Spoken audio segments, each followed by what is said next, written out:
Hello everyone, welcome to civil वाला daily current affairs. आज है 10 जून और शुरू करते हैं आज का डिस्कशन। सबसे पहले आज का कोट देख लेते हैं। आज का कोट है take chances, make mistakes, that's how you grow, pain nourishes your courage, you have to fail in order to practice being brave. तो अगर हम प्रैक्टिस ही नहीं करेंगे तो फेल होने का भी कोई चांसेस नहीं है। और करेज जो कर पाता है वही जो है अपने फेलियर से सीख भी पाता है। अब आप खुद सोचिए कि आप लोगों ने ये एग्ज़ाम की तैयारी करने का सोचा है कि सब सोच पाते हैं। इतना करेज आपने दिखाया है, बार बार आप फेल होते हो, सीखते हो, फिर उठते हो, तो ये बहुत ही हिम्मत का काम है। तो अपने ऊपर प्राउड भी करिए, इस जर्नी को एंजॉय करिए। बोलना इजी है पर फील नहीं हो पाता है जल्दी, लेकिन फिर भी ऐसा तो नहीं कि आप पूरी लाइफ ये करने वाले हो। तो जितना भी टाइम आप दे रहे हो उसको खुशी से जो है करने की कोशिश करिए। और अब शुरू करते हैं आज का डिस्कशन। सबसे पहले कल का जो था क्वेश्चन, उसका आंसर देख लेते हैं। हाल ही में किस देश ने फ़िलिस्तीन को आधिकारिक तौर पर मान्यता दे दी है? Which country has recently officially recognised Palestine? तो इसका करेक्ट आंसर था हमारा स्लोवेनिया।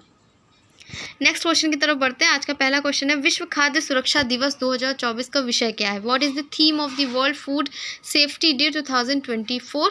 ऑप्शन ए है प्रिपेयर फॉर अनएक्सपेक्टेड, अप्रत्याशित के लिए तैयार रहें।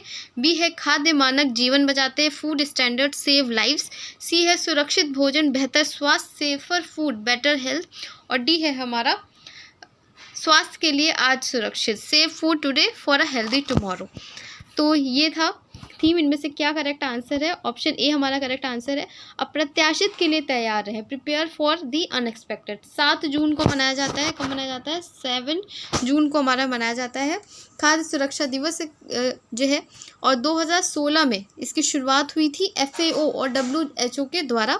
ये सभी के लिए सुरक्षित पौष्टिक भोजन के महत्व को रेखांकित करता है।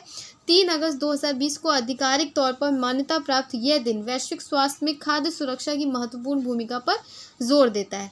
क्योंकि ये WHO FAO द्वारा है तो ये थोड़ा सा इम्पोर्टेंस ज़्यादा हो जाता है। डेट याद रखिएगा कब होता है, 7 जून को होता है। और जो है इसका इस बार का थीम क्या था? प्रिपेयर फॉर दी अनएक्सपेक्टेड, अप्रत्याशित के लिए तैयार रहे। नेक्स्ट क्वेश्चन है हमारा, हाल ही में किस राज्य की 2 आर्द्र भूमियों को रामसर साइट्स की सूची में शामिल किया गया है? Recently 2 wetlands of which state have been included in the list of Ramsar site? Option A है बिहार, बी है उत्तर प्रदेश, सी है मध्य प्रदेश और डी है राजस्थान। तो इसका करेक्ट आंसर है बिहार। अगर आप लोगों ने कम्युनिटी पोस्ट देखा होगा तो वहाँ भी मैंने शेयर किया था जो नई 2 रामसर साइट इंक्लूड की गई हैं। भारत ने रामसर कन्वेंशन के तहत नागी और नकटी पक्षी अभ्यारण्यों को अंतर्राष्ट्रीय महत्व की अपनी नई आर्द्रभूमि घोषित किया है। यह आर्द्रभूमि क्षेत्र बिहार के जमुई जिले में झाझा वन क्षेत्र के भीतर स्थित है। इसके साथ ही भारत में अब रामसर साइट्स कितनी हो गई? 82 हो गई। तो ये याद रखिएगा, रामसर साइट्स वगैरह पूछी जाती हैं। और भारत अब चीन के साथ संयुक्त रूप से 3रे स्थान पर है। तो ये भी इम्पॉर्टेंट फैक्ट है कि भारत और चीन दोनों ही जो है 3rd नंबर पे है। कितनी जो है रामसर साइट्स है? 82। नेक्स्ट क्वेश्चन है हमारा, NPCI इंटरनेशनल पेमेंट्स लिमिटेड ने हाल ही में UPI भुगतान को सक्षम करने के लिए किस दक्षिण अमेरिकी देश के साथ हाथ मिलाया है? NPCI international payments limited recently join hands with which South American country to enable UPI payments? Option A है ब्राज़ील, बी है अर्जेंटीना, सी है पेरू और डी है चिली। तो इसका हमारा करेक्ट आंसर है ऑप्शन सी, पेरू। ठीक है, तो ये हमारा NPCI और पेरू ने UPI जैसी भुगतान प्रणाली की साझेदारी की है। इससे पेरू और NPCI की तकनीक अपनाने वाला पहला दक्षिण अमेरिकी साउथ अमेरिकन देश बन गया है और जिससे व्यक्तियों और व्यवसायों के बीच तत्काल भुगतान संभव हो गया है। तो इस तरीके के क्वेश्चन जो है इंपॉर्टेंट होते हैं, याद रखिएगा। नेक्स्ट क्वेश्चन की तरफ बढ़ते हैं। नेक्स्ट क्वेश्चन है उस रूसी अंतरिक्ष यात्री का नाम क्या है जो हाल ही में अंतरिक्ष में 1000 डेज बिताने वाले पहले व्यक्ति बन गए हैं? What is the name of the Russian cosmonaut who recently become the first person to spend 1000 days in space? Option A है येलेना कोंडाकोवा, बी है निकोलाई चूब, सी है यूरी गागरिन और डी है हमारा ओलेंग कोनोनेंको। तो ये answer सही है हमारा। आपने थंबनेल में भी देखा होगा, ओलेंग कोनोनेंको ने जो है 1000 डेज बिताए हैं अंतरिक्ष में। तो रॉसकॉस्मोस अंतरिक्ष यात्री ओलेग कोनोनोव ने अंतरिक्ष में 1000 दिन बिताकर विश्व रिकॉर्ड बनाया है। तो इससे आपसे पूछा जा सकता है कि इनका देश कौन सा है, तो याद रखिएगा रशिया के हैं। ये 15 सितंबर 2023 को नासा के अंतरिक्ष यात्री लॉरेल ओहारा और निकोलाई चब के साथ शुरू किया था। 1996 से अंतरिक्ष यात्री विमानन मैकेनिकल इंजीनियर कोनोनेंको ने 4 सोयूज मिशनों की कमान भी संभाली। तो आप ये याद रखिएगा 1000 डेज बिताए हैं, कहाँ के हैं, रशिया के हैं। नेक्स्ट क्वेश्चन की तरफ बढ़ते हैं। नेक्स्ट क्वेश्चन हमारा, हाल ही में भारत के किन देशों के साथ बायो फार्मास्यूटिकल गठबंधन शुरू किया गया? Recently India launch bio pharmaceutical alliance with which countries? Option A है अमेरिका, जापान, दक्षिण कोरिया, बी है चीन, रूस, नेपाल, सी है यूके, रूस, इजराइल और डी है ऑस्ट्रेलिया, चीन, यूके। तो इसका करेक्ट आंसर है हमारा ऑप्शन ए, रूस, जापान, साउथ कोरिया। तो भारत, अमेरिका, दक्षिण कोरिया, जापान और यूरोपीय संघ ने बायो फार्मास्यूटिकल्स अलायंस का गठन किया है। किसने मिलकर के किया? बायो फार्मास्यूटिकल्स का गठन किसने किया है? भारत, अमेरिका, दक्षिण कोरिया, जापान और यूरोपीय संघ ने मिलकर के।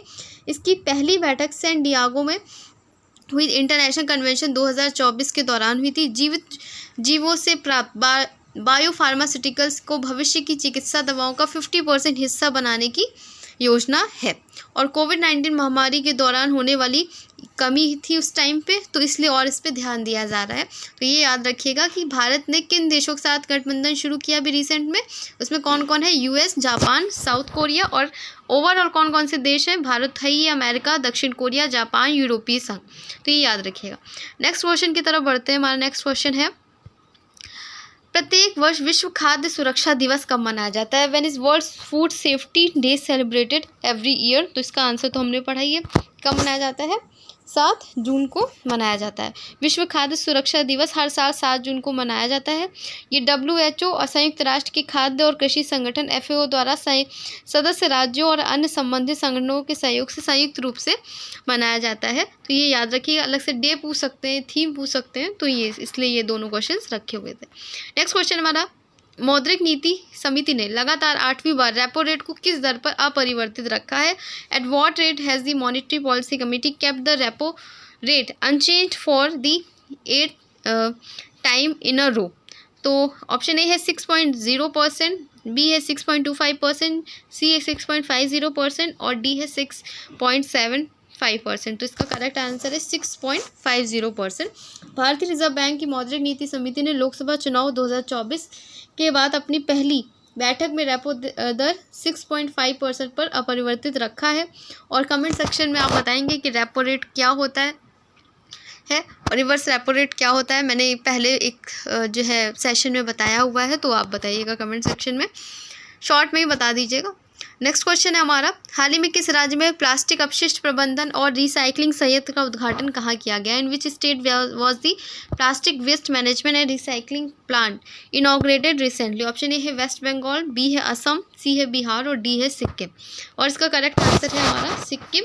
सिक्किम में plastic waste management and recycling plant का इनॉग्रेशन हुआ है। भारतीय सेना की त्रिशक्ति कोर ने उत्तर बंगाल और सिक्किम में गो ग्रीन पहल के साथ में शुरू किया गया है। विश्व पर्यावरण दिवस मनाया गया। इसके अलावा पूर्वी सिक्किम चांगगू और में एक प्लास्टिक अपशिष्ट प्रबंधन और रिसाइकलिंग संयंत्र का उद्घाटन किया गया है। तो ये याद रखिएगा, गो ग्रीन पहल के तहत किया गया है। अपशिष्ट प्रबंधन और रिसाइकलिंग संयंत्र का उद्घाटन कहाँ किया गया है? सिक्किम में। नेक्स्ट क्वेश्चन की तरफ बढ़ते हैं। नेक्स्ट क्वेश्चन हमारा, जून 2024 में इलेक्ट्रॉनिक्स और सूचना प्रौद्योगिकी मंत्रालय को ने निम्नलिखित में से किस संयुक्त राष्ट्र संगठन के सहयोग से नई दिल्ली में सुरक्षित, विश्वसनीय और नैतिक आर्टिफिशियल इंटेलिजेंस पर एक कार्यशाला की मेजबानी की है? ऑप्शन ए है united nation population fund, B है united nation development programme, C है वर्ल्ड इकोनॉमिक फोरम और डी है united nation education scientific and cultural organisation UNESCO. तो इसका करेक्ट आंसर है हमारा यूनेस्को के साथ में किया गया। यूनेस्को के सहयोग से ने सुरक्षित, विश्वसनीय, नैतिक AI पर राष्ट्रीय कार्यशाला की मेज़बानी की है। और संयुक्त राष्ट्र शिक्षा, वैज्ञानिक और सांस्कृतिक संगठन ने दक्षिण एशिया क्षेत्रीय कार्यालय के सहयोग से इलेक्ट्रॉनिक्स और सूचना प्रौद्योगिकी मंत्रालय ने नई दिल्ली में इसकी शुरुआत की है। तो ये याद रखिएगा किसका है कि हमारा यूनेस्को के साथ में किया गया है ये। नेक्स्ट क्वेश्चन है हमारा, और आज का लास्ट क्वेश्चन भी, भारत ने किस शहर में पहली नक्षत्र सभा आयोजित की है जिसका उद्देश्य खगोल पर्यटन को बढ़ावा देना है? Option, which city in India hosted the first Nakshatra Sabha aim at promoting astro tourism? Option A है बेंगलुरु, बी है पणजी गोवा, सी है भुवनेश्वर और डी है मसूरी। तो इसका करेक्ट आंसर है मसूरी में ये शुरू किया गया। क्या शुरू किया गया है? ये हमारा नक्षत्र सभा। और जो लोग यूकेपीएससी का एग्ज़ाम देंगे उनके लिए इम्पॉर्टेंट है ये क्वेश्चन, करंट अफेयर्स में आ सकता है, तो ये याद रखिएगा। ये थोड़ा सा देखते हैं, चला गया है नीचे, 1 मिनट रुकिएगा। हाँ, तो भारत का पहला ये खगोल पर्यटन अभियान है नक्षत्र सभा, मसूरी में आयोजित किया गया है। भारत के पहले खगोल पर्यटन अभियान नक्षत्र सभा का उद्घाटन मसूरी में जॉर्ज एवरेस्ट शिखर पर किया गया है, तो ये याद रखिएगा। और ये राज्य केदारनाथ, बद्रीनाथ, गंगोत्री, यमुनोत्री आदि जैसे लोकप्रिय हिंदू तीर्थ स्थलों का मेज़बान है, जो लोगों को आकर्षित करता है। तो ये क्वेश्चन पूछा जा सकता है अलग से। और अब पढ़ते हैं टेस्ट क्वेश्चन की तरफ। ये आपको इसका कमेंट सेक्शन में इसका आंसर करना है। और जो हमारा यूकेपीएससी का जो हमने आपको बोला था वो जल्द ही स्टार्ट होगा, कुछ इसमें काम बाकी रह गया है, तो वो जल्दी आपको मिलेगा और पढ़ते रहिए। वैसे मैं लाइक करने के लिए कहती न्यू सेशन, लेकिन अगर आपको यूज़फुल लगता है कि आपकी जो है हेल्प हो रही है आपको, तो प्लीज़ लाइक किया करिए, शेयर किया करिए, ये जहाँ भी आपको लगता है। और अब मिलते हैं कल एक नए डिस्कशन के साथ में, तब तक अपना ख्याल रखिए और पढ़ते रहिए। धन्यवाद।